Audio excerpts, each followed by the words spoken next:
for joining us from our studios in Israel. I'm Natasha Kirchuk here with ILTV's Morning Briefing.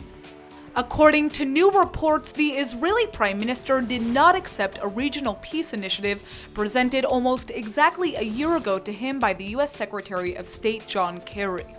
The alleged peace plan called for the renewal of negotiations towards a two-state solution, but ensured the recognition of Israel as a Jewish state and was even backed by a series of Arab nations. In fact, Kerry reportedly spent months in secret meetings negotiating a potential peace deal with both the Egyptian President Abdel Fattah el-Sisi and Jordan's King Abdullah.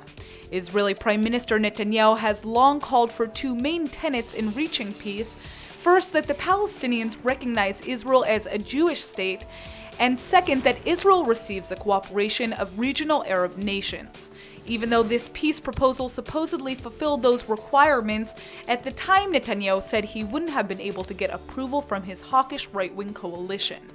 The Prime Minister's office has refused to comment on the report, but more details are coming out about the proposed peace plan, which also called on Israel to majorly scale back on settlement activity.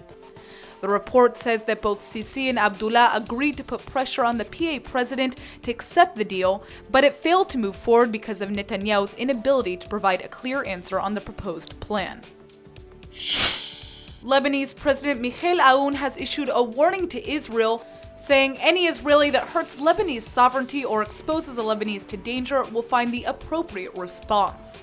A statement from his office says Aoun was reacting to a letter to the United Nations by Israel's UN ambassador Dani Danon, which Lebanon is claiming amounted to a masked attempt to threaten security and stability in southern Lebanon.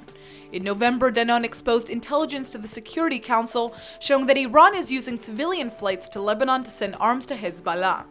Danon cautioned the Security Council that Iran is in blatant violation of numerous Security Council resolutions, including Resolution 1701, which put in place a ceasefire ending the Second Lebanon War with Hezbollah. The Hezbollah terrorist group is an ally of Aoun and has two key members in the cabinet.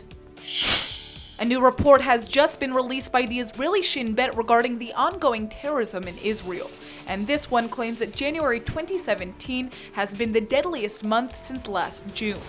5 Israelis were killed by Palestinian terrorists over the course of January, and 16 more were wounded.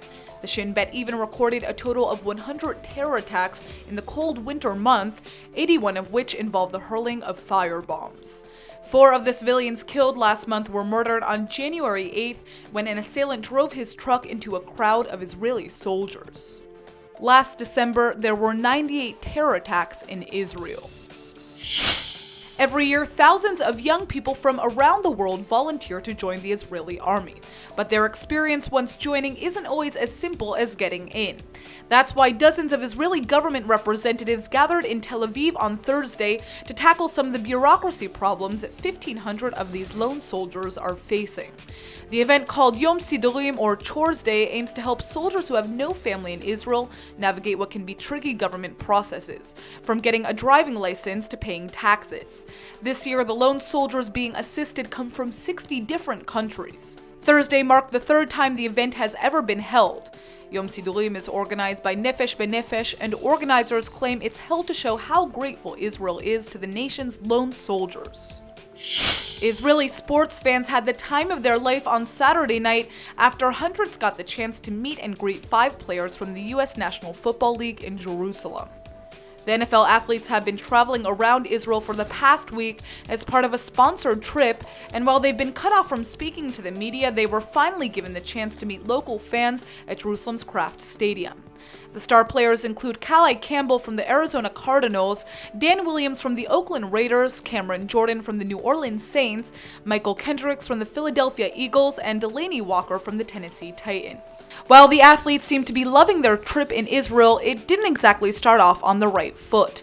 The original group was supposed to include 11 players, but 6 pulled out after expressing discomfort with being used to represent Israel during the government-sponsored tour.